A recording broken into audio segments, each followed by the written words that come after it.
हमने पढ़ा था विटामिन ए।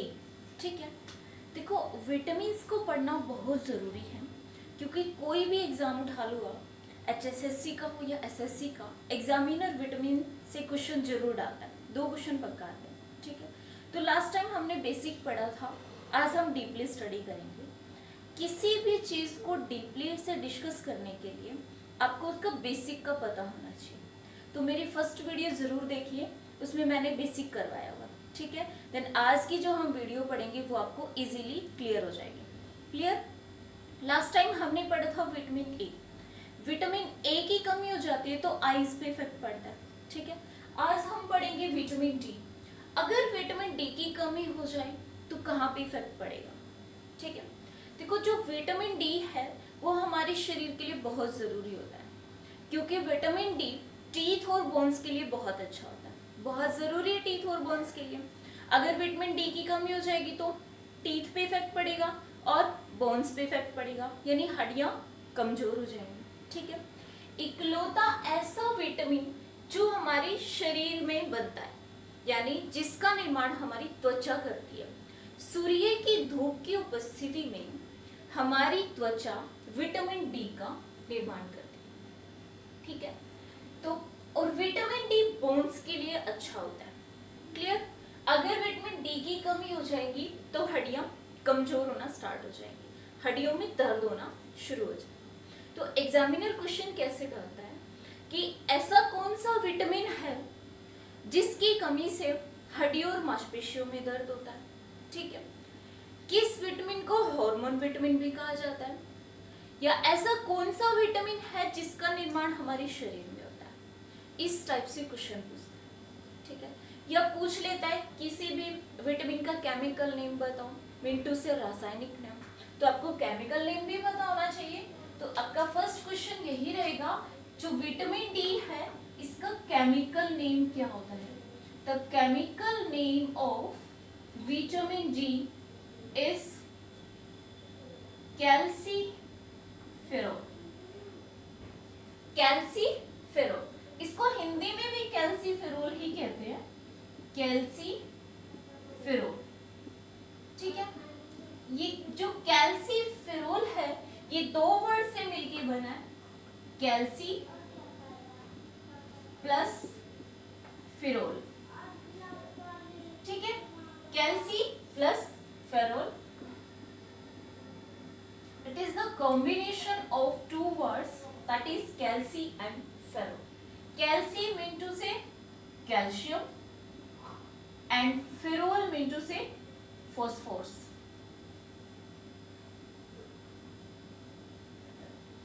यानी ये 2 वर्ड से जुड़ा हुआ है, कैल्शियम और फोस्फोरस से।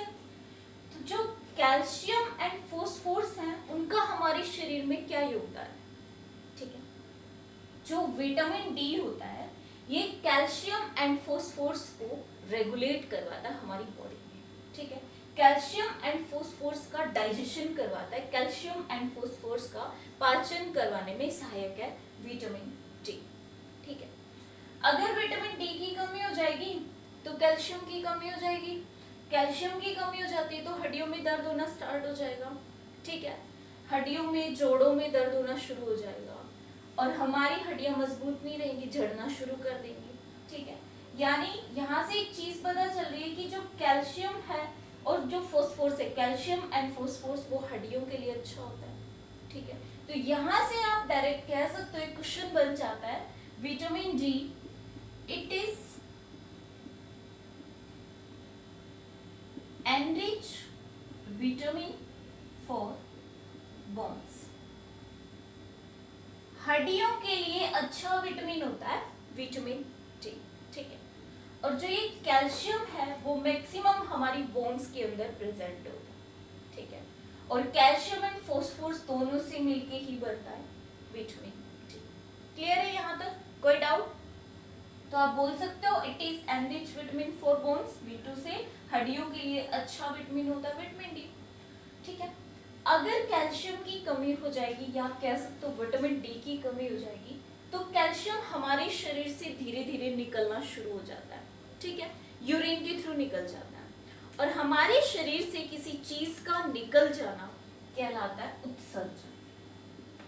उत्सर्जन, उत्सर्जन, उत का मतलब बाहर, सर्जन का मतलब निकल जाना, बाहर निकल जाना। शरीर से कैल्शियम का बाहर निकल जाना, कैल्शियम का उत्सर्जन होना हमारे शरीर से, उसको बोलते हैं टिटेनी। ये एक बीमारी है, एक रोग है। जब शरीर में कैल्शियम की कमी हो जाएगी, धीरे धीरे जैसे ही कैल्शियम का उत्सर्जन होगा बॉडी से, तो वो बन जाता है टिटेनी। ठीक है, तो आप इसको लिखोगे,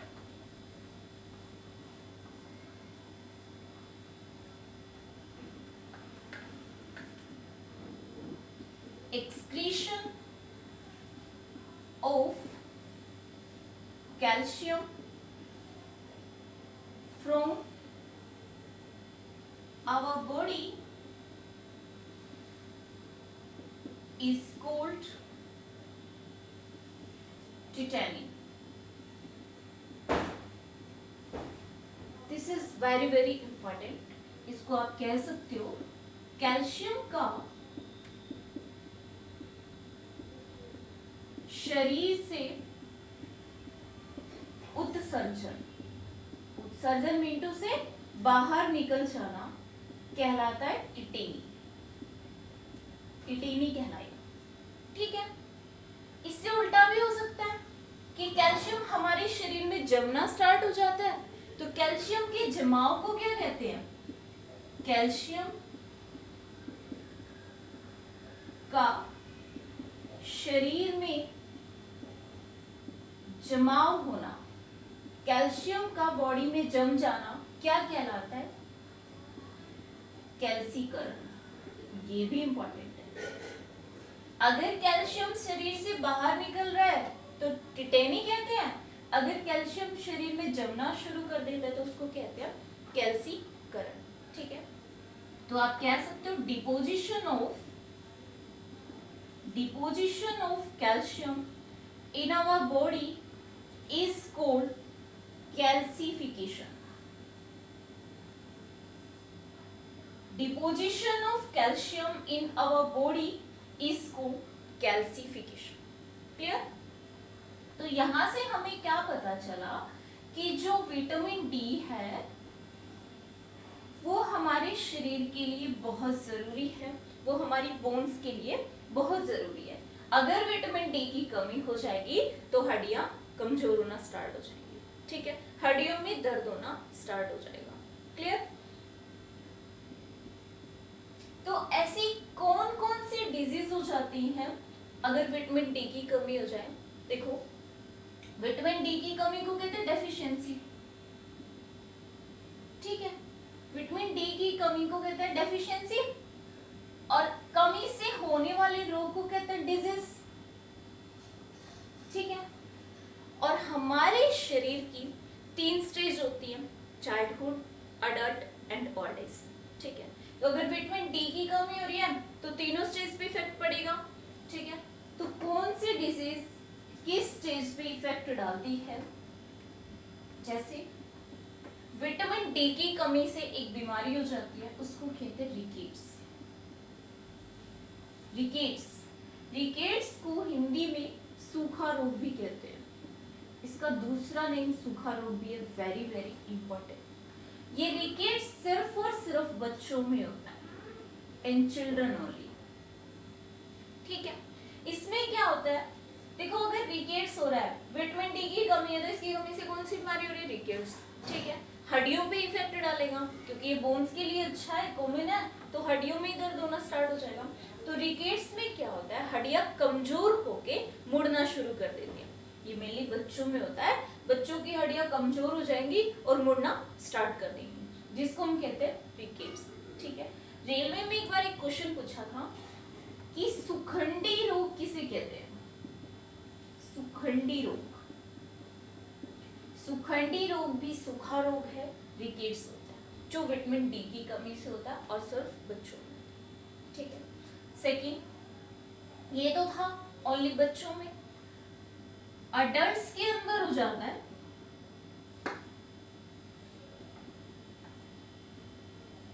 अडल्ट्स में हो जाता है osteomalacia. Very important, osteomalacia. Osteomalacia दो वर्ड से मिलकर बना, osteo mean to say bones.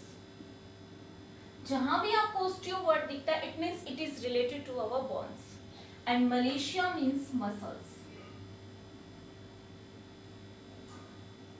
ठीक है, तो अगर विटामिन डी की कमी हो रही है अडल्ट्स में तो उससे हो जाता है ओस्टियोमलेशिया, यानी हड्डियां और मांसपेशियां आपकी कमजोर हो जाती हैं, बोन्स और मसल्स वीक हो जाती हैं, ओस्टियोमलेशिया। ठीक है, उसके बाद ओल्ड एज पर्सन में हो जाता है, बुढ़ापे में कह सकते हो आप, विटामिन डी की कमी से ओस्टियोपोरोसिस। रट्टा नहीं मारना है, लर्न करने का मेथड देखना है क्या है। ओस्टियो मीन्स बोन्स और पोरोसिस मीन्स पोर्स। पोर्स क्या होते हैं? छेद। ठीक है, हड्डियों का खोखला हो जाना। तो बुढ़ापे में हड्डियों में बहुत दर्द होता है, घुटनों में दर्द होता है, तो वो किस वजह से होता है? ओस्टियोपोरोसिस की वजह से, विटामिन डी की कमी की वजह से। तो हड्डियों में छेद होने स्टार्ट हो जाते हैं, हड्डियों में खोखला बना जाता है। क्लियर? तो यहाँ तक हमने पढ़ा कि जो विटामिन डी है वो बोन्स के लिए बहुत अच्छा होता है। क्लियर? और यहाँ पे हमने पढ़ा कि एक वर्ड है ओस्टियो, जो किससे रिलेटेड है? बोन से रिलेटेड है। ठीक है, अभी पढ़ा osteo, osteo word is related to bones. और अगर किसी चीज की स्टडी करनी हो तो उसके लास्ट में लग जाता है लॉजी। लॉजी का मतलब होता है अध्ययन करना। किसी चीज की स्टडी करने को हम कहते हैं लॉजी, लास्ट में लग जाता है। ठीक है, so the study of bones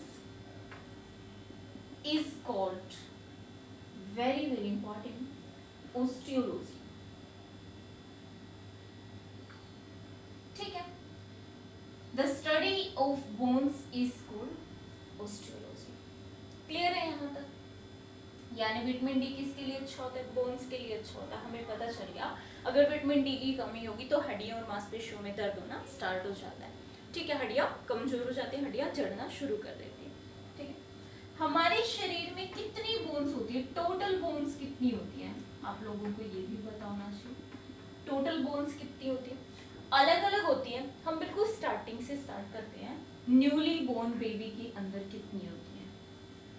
newly born baby, जिसको आप लोग नवजात शिशु भी कह सकते हैं, न्यूली बोर्न बेबी के अंदर सबसे ज्यादा होती है 300 प्लस बोन्स होती है।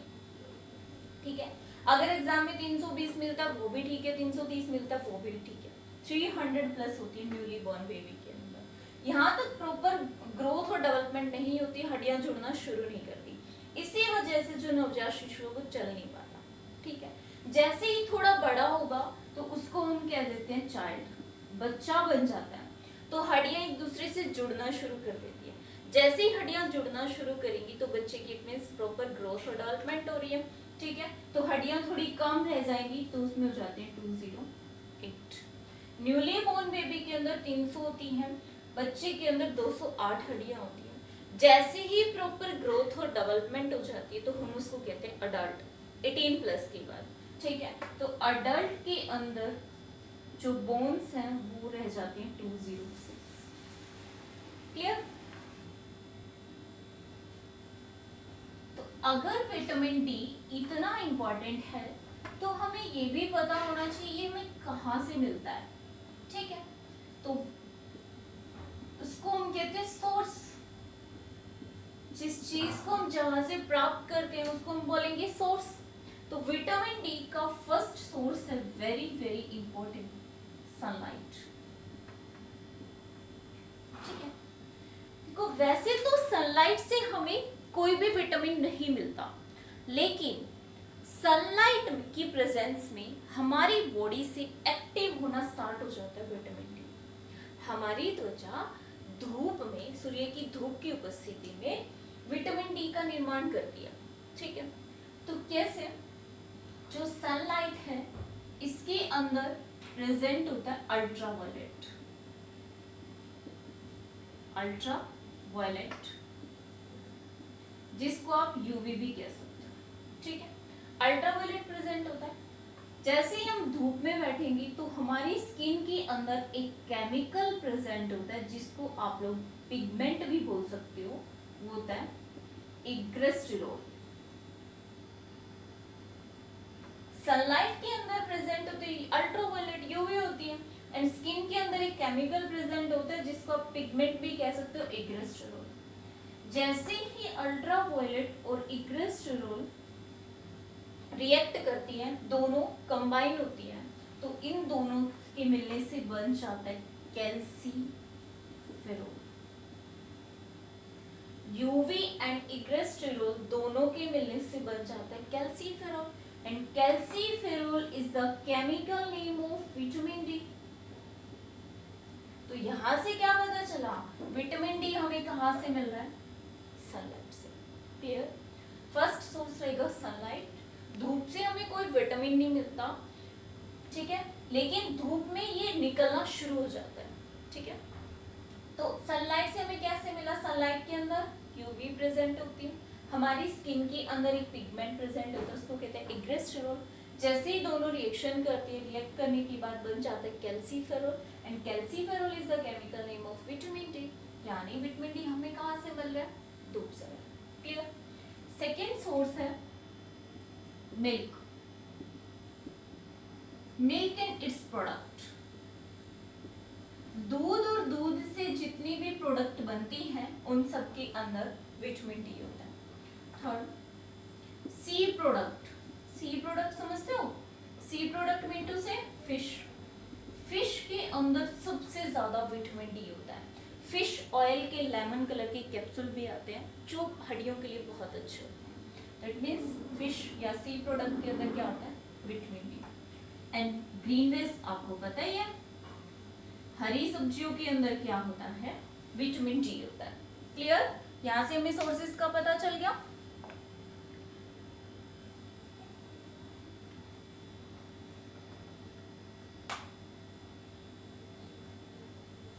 नेक्स्ट है, जो विटामिन डी है वो एक हार्मोन की तरह बिहेव करता है। विटामिन डी एक हार्मोन होता है, आप कह सकते हो। कैसे? हार्मोन की तरह कैसे बिहेव करता है? हार्मोन क्या होता है, जितने भी हमारे शरीर में केमिकल रिएक्शंस होती है उनको सबको बैलेंस करके रखता है हार्मोन, ठीक है। आपकी बॉडी में जो ग्रोथ और डेवलपमेंट हो रही है वो भी हार्मोन की वजह से हो रही है, ठीक है। तो ये हार्मोन की तरह बिहेव करता है, इसलिए विटामिन डी को आप कह सकते हो vitamin D it is a hormone. Clear? ये खुद तो विटामिन है या हार्मोन की तरह बिहेव कर रहा है, सनलाइट की प्रेजेंस में एक्टिव होता है, तो यहां से एक वर्ड बन जाता है vitamin D. It is also called, it is also called sunshine hormone vitamin. Sunshine hormone vitamin sunlight में एक्टिव होता है, हार्मोन की तरह बिहेव करता है, विटामिन ये खुद है, ठीक है। इसलिए हम इसको सनशाइन हार्मोन विटामिन भी कह सकते हैं। हमारे शरीर का इकलौता ऐसा विटामिन जो हार्मोन की तरह बिहेव करता है, या आप कह सकते हो इकलौता ऐसा विटामिन जो हार्मोन की तरह बिहेव करता है, जो हार्मोन होता है उसको हम क्या कहते हैं, विटामिन डी, ठीक है। और इसका निर्माण कहाँ पे होता है, हमारे शरीर में ही होता है। क्लियर? यहां तक कोई डाउट? तो हमने पढ़ा अगर हमारे शरीर में विटामिन ए की कमी हो जाएगी तो आईज पे इफेक्ट पड़ेगा, विटामिन डी की कमी हो जाएगी तो बोन्स पे इफेक्ट पड़ेगा, ठीक है। नेक्स्ट विटामिन है अपना vitamin E.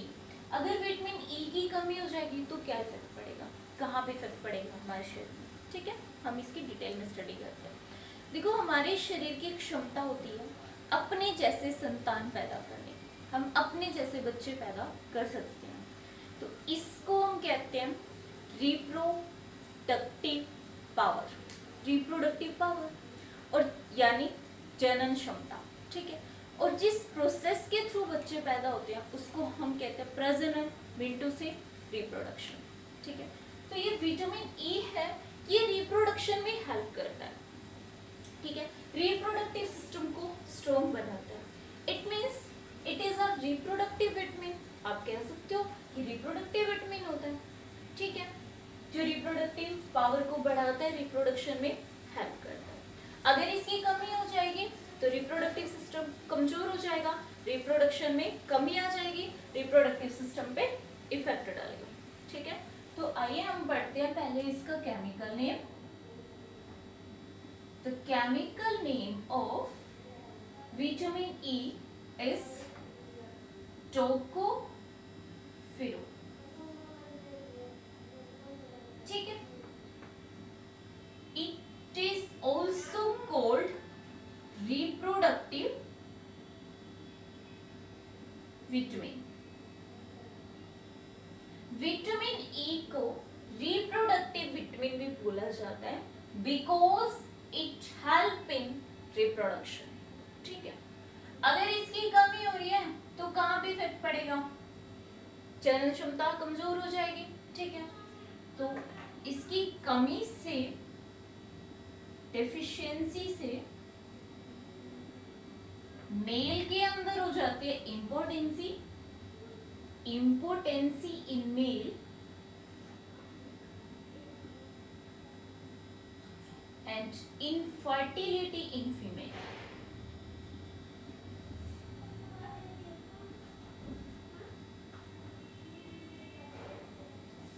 Impotency in male, impotency को कहते हैं हिंदी में नपुंसकता।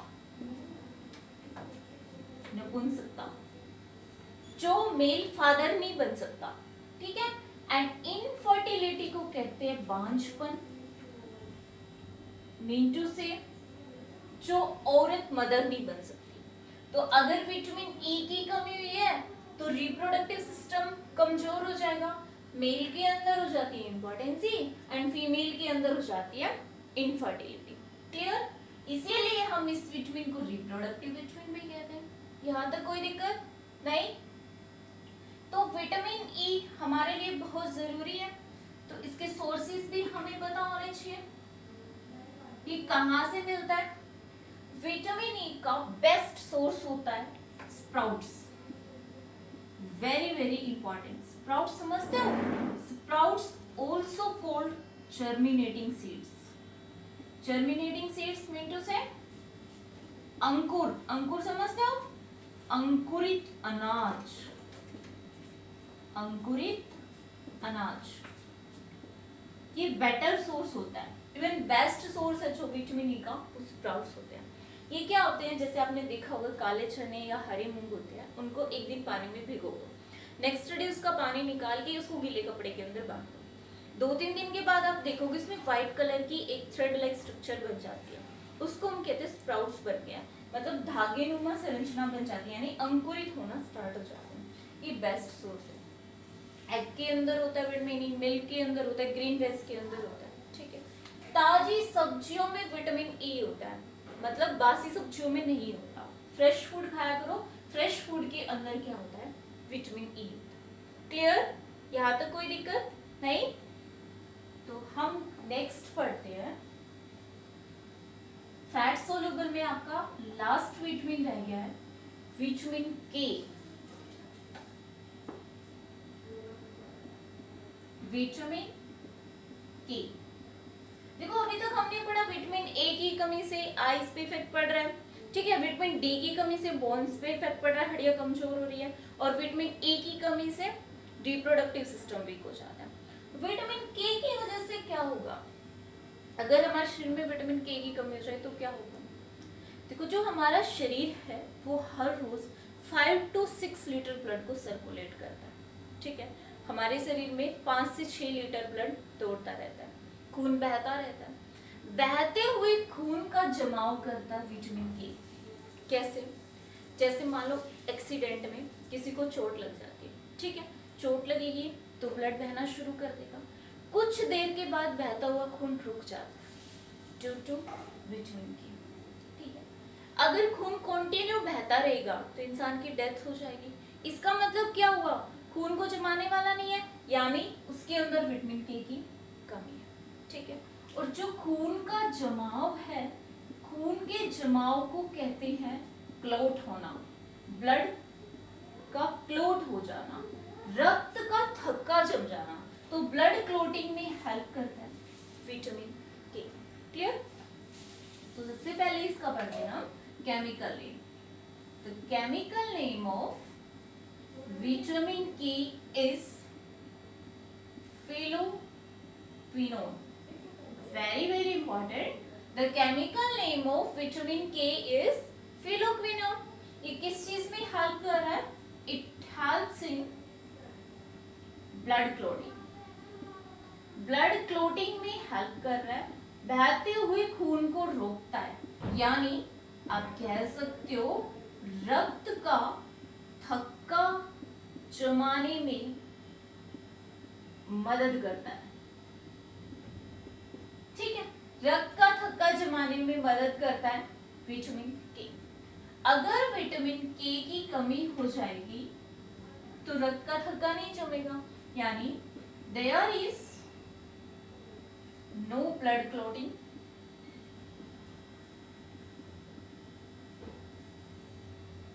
ठीक है, इसकी डेफिशिएंसी से कोई भी ब्लड क्लॉट नहीं होगा हमारी बॉडी में।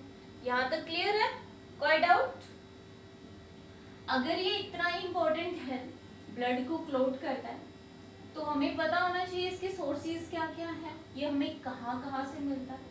विटामिन के ग्रीन वेज के अंदर होता है। सोर्सेज ऑफ विटामिन के, ग्रीन वेज, मिल्क, एग। यानी हमने जान लिया कि जो विटामिन के है वो ब्लड को क्लॉट करने में हेल्प कर रहा है। ठीक है, कुछ ऐसे और भी कंपोनेंट होते हैं जो ब्लड क्लॉटिंग में हेल्प करते हैं। ठीक है, other components that help in blood clotting. अगर एग्जामिनर आपसे पूछ ले कि ऐसा कौन सा विटामिन है जो ब्लड क्लॉटिंग में हेल्प करता है, तो आपका आंसर रहेगा विटामिन के। अगर आपसे पूछ ले कि ऐसा कौन सा मिनरल है जो ब्लड क्लॉटिंग में हेल्प करता है, तो आपका आंसर रहेगा कैल्शियम। ठीक है, अगर आपसे पूछ ले ऐसा कौन सा प्रोटीन है जो ब्लड क्लॉटिंग में हेल्प करता है, तो आपका आंसर होगा फिब्रिनोजन एंड प्रोथ्रोम्बिन। ये ऐसे कंपोनेंट हैं जो ब्लड को क्लॉट करने में हेल्प करते हैं। क्लियर? अगर विटामिन के कमी हो जाए ना, मैं वैसे जनरली क्वेश्चन बता देती हूँ, तो बच्चों के अंदर लूज मोशन होना स्टार्ट हो जाता है। ठीक है, कई ऐसे रोग होते हैं जिसमें ब्लड क्लॉट ही नहीं होता, खून बहता रहता है, वो जेनेटिक डिजीज होते हैं, जिनको हम कहते हैं हीमोफीलिया। हीमोफीलिया हीमोफीलिया एक जेनेटिक डिजीज है जो पेरेंट्स से बच्चों में आती है। ठीक है, ओके गाइस, आज के लिए इतना ही। नेक्स्ट हम पढ़ते हैं नेक्स्ट लेक्चर में। Please like and subscribe my channel. Thank you.